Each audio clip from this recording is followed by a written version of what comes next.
أصعب شيء في الدنيا إن الأب يدفن ابنه وياخد عزاه كمان.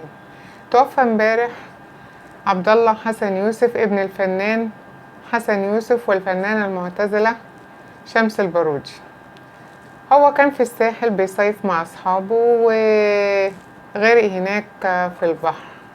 المحزن في الموضوع قوي إن في فنان اللي هو وجدي العربي نزل بوست شماتة في موت عبد الله حسن يوسف. يعني انا كنت في الاول فاكره ان هو البوست اللي هو منزله دوت بينعي وفاه عبد الله حسن يوسف، لكن للاسف هو كان شمتان في موت عبد الله حسن يوسف. هو الموت كمان بقى فيه شماته، لا اله الا الله. تعالوا معايا احكي لكم ايه الحكايه. اللي حصل ان الفنان حسن يوسف بيمتلك فيلا في قرية بدر في الساحل الشمالي، وهو متعود هو وأسرته بيروحوا يصيفوا فيها كل سنة. الفنان حسن يوسف عنده من الأولاد 4، منهم عمر اللي هو بيمثل زي أبوه وأمه، وفي برضو عنده ابنه محمود وبنته نريمان وابنه اللي توفى امبارح عبد الله. عبد الله سافر من كام يوم مع اصحابه للساحل الشمالي علشان يقضوا كام يوم او يصيفوا هناك كام يوم. عبد الله دوت كان عنده 35 سنة، وكان يعتبر الابن المدلل لحسن يوسف والفنانة المعتزلة شمس البارودي، لانه كان اخر العنقود زي ما بيقولوا او اصغر اولادهم. عبد الله درس الطيران في اوكرانيا وبعدها درس الاعلام في بيروت. عبد الله دوت كان بعيد عن الشهرة تماما، مش زي اخوه عمر اللي دخل التمثيل زي ابوه وامه. عبد الله كان بيحب السباحة جدا وكان سباح ماهر. عبد الله امبارح نزل البحر بالليل الساعة 1:30 تقريبا، بعد نص الليل، ودي الأوقات اللي غير مسموح بيها في النزول في البحر. وزي ما شاهد عيان قال إن هو كان واقف في البلكونة الفيلا بتاعته، لقى فيه حركة غريبة على الشط، حركة هرج ومرج من الناس، وفي ناس كتير واقفة والدنيا زحمة على الشط، وبيقولوا إن في حد بيغرق أو في غريق. وبيقول ان الناس قدرت تطلع الشخص اللي كان بيغرق دوت وطلبوا له الاسعاف، وبالفعل الاسعاف جت بعد 10 دقايق وخدت الشخص اللي كان بيغرق دوت وراحت بيه على المستشفى.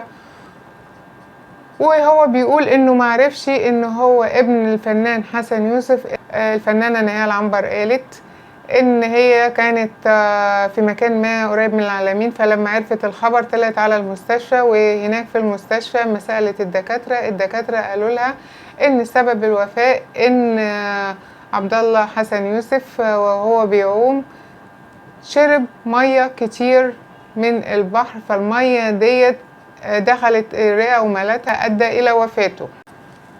يقال ان ادارة القرية كانت بتحذر نزلاء القرية من النزول في الأوقات الغير الرسمية للبحر، لأن الفترة دي أمواج البحر عالية بسبب المد والجزر في الفترة ديت. وعشان كده في فرق إنقاذ موجودة بصفة مستمرة في كل القرى السياحية. عبد الله حسن يوسف اما نزل البحر نزل الساعة 1:30 بالليل، فده في الوقت الغير المحدد لنزول البحر، ويعتبر الوقت ده خطر، رغم ان عبد الله كان سباح ماهر. تم تشييع جنازة المرحوم عبد الله حسن يوسف من مسجد الشرطة بمدينة الشيخ زايد، ويقال ان حسن يوسف والفنانة المعتزلة شمس البارودي في حالة انهيار تام على وفاة ابنهم. ربنا يصبر قلبهم على فراق ابنهم. بعد انتشار خبر وفاة عبد الله حسن يوسف، الفنان المعتزل وجدي العربي نزل بوست، والله العظيم انا كنت فاكراه في الاول بوست بينعي فيه ابن الفنان حسن يوسف والفنانة المعتزلة شمس البارودي. لقيت البوست فيه شماتة. هو يا ربي الموت بقى فيه شماتة؟ يعني انا اللي مش عارفة وجدي العربي كتب البوست ده ازاي. كاتب في مضمون البوست وجدي العربي ايه؟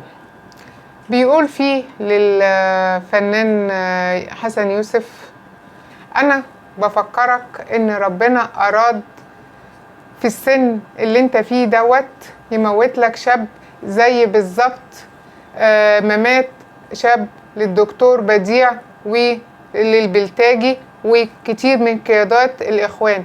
بس ابن الدكتور بديع مات من أجل قضية، من أجل الحرية، لكن ابنك مات وهو بيستمتع بحياته على أنقاض شباب كتير دفعوا حياتهم، وهم دفعوا حياتهم تمن للعقيدة وحرية شعب ووقوف أمام حاكم ظالم كنت أنت من مؤيديه وفي غيرك كتير من مؤيديه.